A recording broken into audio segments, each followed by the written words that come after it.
ভাইজান কেমন আছেন? আলহামদুলিল্লাহ ভালো আছি, আপনি ভালো? আলহামদুলিল্লাহ, আমি মুফতি নুরুজ্জামান নোমানী বলছিলাম ভাইজান। জি জি জি ভাইজান বাসা সবাই ভালো আছে? ভাই বাচ্চারা?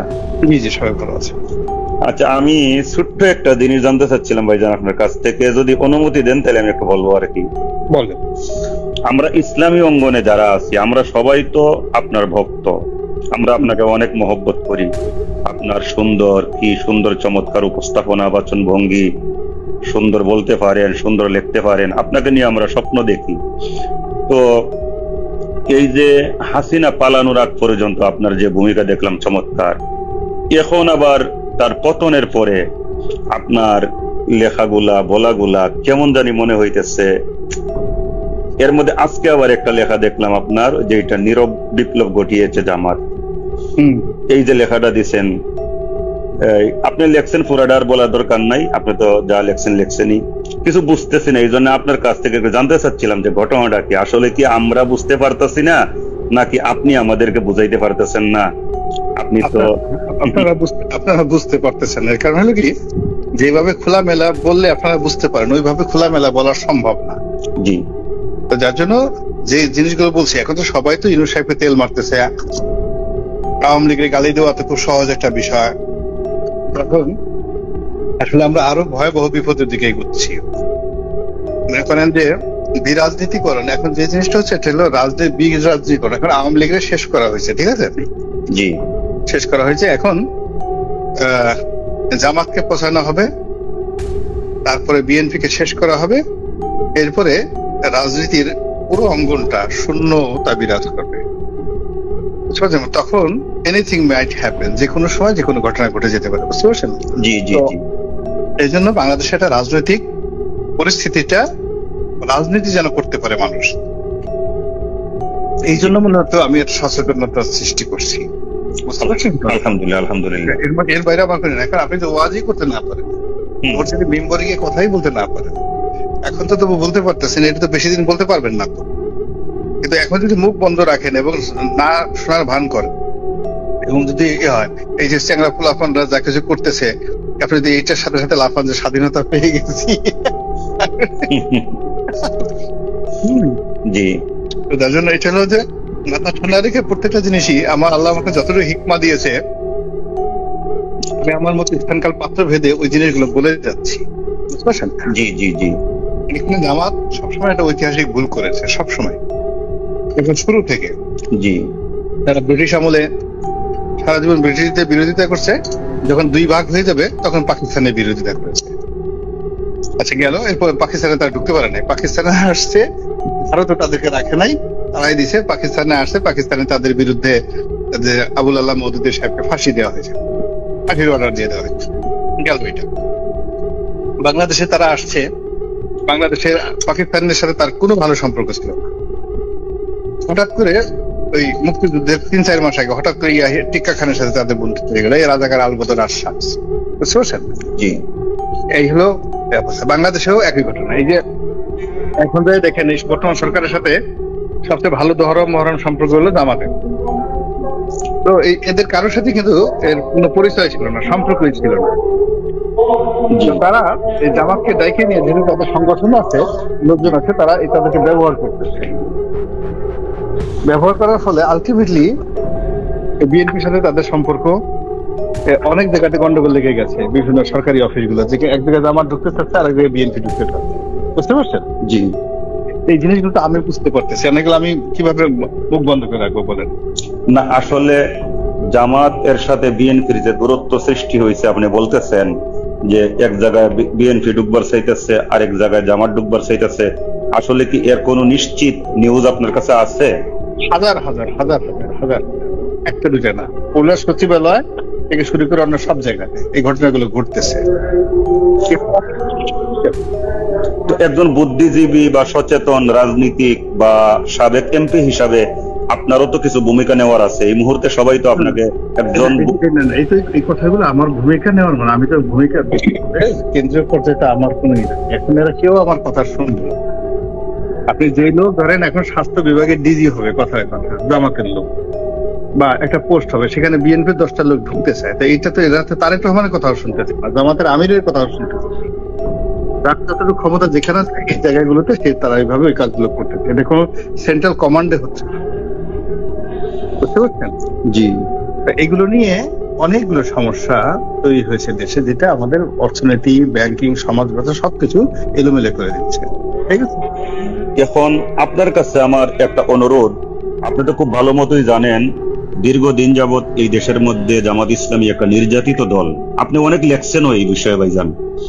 আপনি সাইদি সাহেবের স্মৃতিচারণ করছেন, আব্দুল কাদের মোল্লা সাহেবের স্মৃতিচারণ করছেন, এবং আপনি ওনাদের সম্পর্কে যা দেখছেন, জানছেন, কথাবার্তা বলছেন, পজিটিভ দৃষ্টিকোণ থেকে সব উল্লেখ করছেন, যার জন্য আপনার প্রতি সবাই আরো বেশি আগ্রহী হয়েছে যে আপনি একজন ইনসাফ ভিত্তিক লেখক এবং গবেষক, এই একটা ধারণা হয়েছে। এখন আপনি এই মুহূর্তে একটু আগে জামাতের ব্যাপারে যা বললেন বিএনপির সাথে মিলাইয়া, তো এখন জামাত একটা দীর্ঘদিনের নির্যাতিত দল হিসাবে, মাজলুম দল হিসাবে এই মুহূর্তে জামাতের কি করণীয় এই ব্যাপারে আপনারও তো একটু ভাবার দায়িত্ব আছে। না ওইটা লিখবো, ধীরে ধীরে লিখবো। মূল ব্যাপার শুনেন, জামাত মানে প্রত্যেকটা দলের মধ্যে হলো কি, আপনি যখন মরুভূমিতে মানুষ পিপাসার মধ্যে পড়ে, ঠিক আছে, জি, কারণ হঠাৎ করে যদি পানি, এক বোতল পানি দেওয়া হয়, সে লোকটা পানি খেলে মরে যাবে সাথে সাথে। এখন আমরা গত 15 বছর যাবৎ সবাই বিএনপি আওয়ামী লীগের দ্বারা এইভাবে নির্যাতিত হয়েছি। তো হওয়ার ফলে এই যে এখন যে ফ্রিডমটা আসছে, ফ্রিডমটা উপভোগ করার জন্য যে ধরনের যোগ্যতা, মেধার যা কিছু দরকার, এটা ডক্টর ইউনূস থেকে শুরু করে এখন আওয়ামী লীগ, বিএনপি, জামাত, যারা রাজনৈতিক দলগুলো আছে, কারোই মানসিক প্রস্তুতি নাই। বুঝতে পারছেন? মানসিক প্রস্তুতি নাই, ফলে কি যে হচ্ছে সারা দেশে এটা বলার মতো না। পুলিশ তামসা দেখতেছে এবং এখানে সবকিছু সাজানো। ধরেন আপনি এক লোক, এক রাজা রাজ্য দখল করছে, ঠিক আছে, জি, কিছুতেই রাজ্য দখল করে সেই বাহিনীদেরকে কন্ট্রোল করতে পারতেছে না, তারা গেরিলা যুদ্ধ করতেছে। তখন এক বুদ্ধিমান লোকের কাছে জিজ্ঞাসা করলো যে আমি তো এদের সাথে যুদ্ধে পারতেছি না, কি করা উচিত? তো সে বললো যে বিভিন্ন জায়গাতে আপনি ওই মদের ড্রাম রেখে দেন, ভালো খাবার রেখে দেন, আর বাদ্য বাজানোর যে সারিন দেয়া ওইগুলো রেখে দেন, আর ভালো জামা কাপড় রেখে দেন। তারপর 6 মাস পরে আসেন, দেখেন কি হয়। এরপরে দেখা গেল ওইগুলো খেয়ে গিয়ে সবগুলো মোটা হয়ে যুদ্ধ করার ক্ষমতা সব হারাইয়া 6 মাস পর রাজা বিনা যুদ্ধে সেই এলাকা দখল করে ফেলল। বুঝতে পারছেন? এটা হলো আজ থেকে 5000 বছর আগের ঘটনা, এটা লিখিত হিরোডোটাসের বইতে। এখন এই যে আমাদের যে বুভুক্ষ, মানে 5 তারিখ পতনের মধ্যে 6 তারিখের মধ্যেই টেকনাফ থেকে তেতুলিয়া পর্যন্ত যে সমস্ত টোল কেন্দ্র আছে, যে সমস্ত যেখানে যেখানে আওয়ামী লীগ চালাইছে, সেগুলো দখল করতে আমাদের একদিন সময় লাগে না, সাথে সাথে দখল করা হয়ে গেছে। কিন্তু এই দখলটা করছে কারা? এই দখল করেছে যাদের ক্ষমতা আছে তারাই করছে, যার যেখানে ক্ষমতা আছে। এই যে সব বিএনপি করছে, নট লাইক দ্যাট। আমাকে জামাতের এক আমির, জেলা আমির ফোন করে বলল যে তার বাড়ি মানে ছিনতাই করছে এবং তার মোবাইল টোবাইল, স্ত্রী নিয়ে গেছে। জামাতের আমির পটুয়াখালী জামাতের আমির শাহ আলম সাহেব টেলিফোন করে ফোন করলো। আমি বললাম যে আপনি ক্ষমতা আপনার এখানে, আপনার বাড়িতে হলে কি করতেন? এইটাই তো আমি এখন কি করতে পারতেছি না। আওয়ামী লীগের জমানাতে কেউ আমার বাড়ি হামলা করে নাই, কেউ আমার বাড়ির থেকে করে নাই। এই আওয়ামী লীগের পতনের পর আমার বাড়িতে আক্রমণ হলো কেন? আপনি বুঝতেছেন ঘটনা কিভাবে ঘটতেছে? জি, এই হলো অবস্থা। ওইটাই সতর্কতা, যে শুধুমাত্র একটা নীরব একটা দিন ভর্তি হবে না, তো ওটাকে কাজে লাগানোর জন্য আপনার যোগ্যতম লোক লাগবে, সেন্ট্রাল কমান্ড লাগবে, সব মিলিয়ে। ভাইজান, আমরা আলহামদুলিল্লাহ পুনরায় স্বাধীনতা অর্জন করছি আওয়ামী দুঃশাসন থেকে। 71 সালে যে স্বাধীনতা অর্জন করছিলাম, এরপরে নামাজের তো হয়েছে তো ভাইজান, আমিও নামাজ পড়বো। এই সংক্ষেপে এই 2 মিনিটের মধ্যে আমি একটু কথা বলে শেষ করে নেই। সেটা হচ্ছে, আমরা 71 সালে যে স্বাধীনতা পাইছিলাম, সেই স্বাধীনতা আমরা খুশি হয়েছিলাম, কিন্তু বাস্তব স্বাধীনতা আমরা উপলব্ধি করতে পারি নাই। আমরা একটা দলের কাছে, একটা ব্যক্তির কাছে, বা একটা ব্যক্তির দোসরদের কাছে আমরা জিম্মি হয়ে আসছিলাম এতদিন, যার শেষারত অনেকেই দিচ্ছেন এবং আমাকেও দিতে হয়েছে। 1.5 বছর আমিও কারাগারে ছিলাম এই আওয়ামী দুঃশাসনে আমলে। তো এখন কথা হচ্ছে, আমরা পুনরায় 24 সালে যে স্বাধীনতা অর্জন করছি, আমরা এইটা ধৈর্য রাখতে হবে, এবং ধৈর্য রাখার জন্য প্রত্যেকেই যার যার অবস্থান দিয়ে কাজ করতে হবে। আলহামদুলিল্লাহ, আপনি এই দেশের একজন সুনাগরিক এবং সুবক্তা, সুচিন্তাবিদ এবং একজন ভালো বুদ্ধিজীবী হিসাবে সবার কাছে সমাদৃত গ্রহণযোগ্য ব্যক্তিত্ব, এবং আওয়ামী দুঃশাসনের আমলে আপনিও কিন্তু অনেক নির্যাতিত হয়েছেন, এইটা আপনিও জানেন, আমরাও জানি। তো সবকিছু মিলাই আপনার কাছ থেকে অনেক কিছু আশা করি। আপনার কাছে আমার অনুরোধ, এই জামাত ইসলামী যে মাজলুম সংগঠন দীর্ঘদিন কত ধরনের জুলুমের শিকার হয়েছে, এটা আমি আর এখন বইলা সময় নষ্ট করতে চাইতেছি না, যেহেতু নামাজের সময় হয়ে গেছে।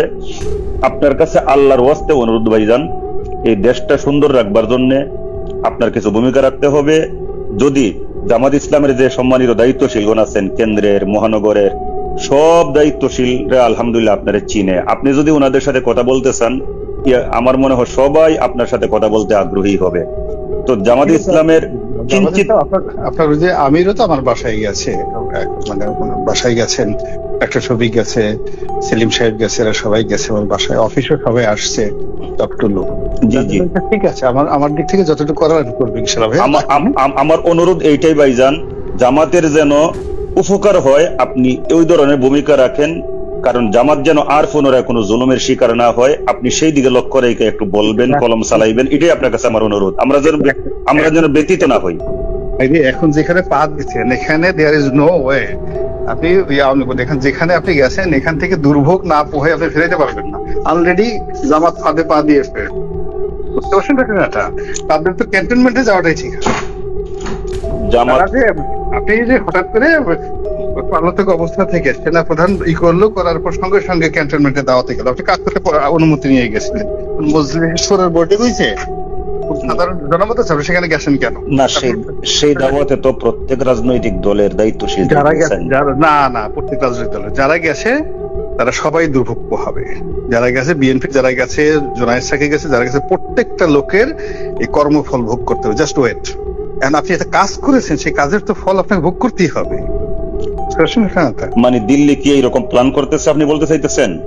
জি, এটা সেই প্ল্যান অনুযায়ী সবকিছু।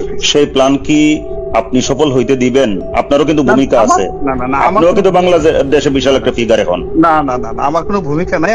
আমি শুধুমাত্র জানি বলি তো এই কথাগুলো এখনো বললাম। এই না আমি তো বলতাম না। আমি যদি চাইতাম যে এই জিনিসটা, আমি এই কথাগুলো কেন বলতেছি, আমি এই কথাগুলো বলতেছি যে জামাত বানানো যারা, ইভেন আমাদের মির্জা ফখরুল সাহেব গেছেন ওখানে, খুব রং কাজ করছেন, খারাপ কাজ করেছেন।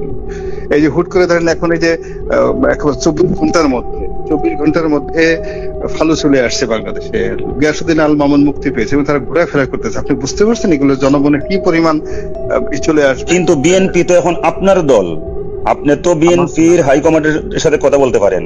না, সব কথা দুনিয়াতে যে আপনি টেলিফোন করছেন আমি কথা বলছি, মানে জ্ঞান খুব দামি একটা জিনিস, আল্লাহর দেওয়া সবচেয়ে বড় নিয়ামত, হিকমা। এটা এমন জিনিস না যে সাইদের সাথে আমার ডাইকে গিয়ে বলতে হবে। আমার কাছে আমি কখনো এই জিনিসটা করি, বুঝতে পারছেন ঘটনাটা?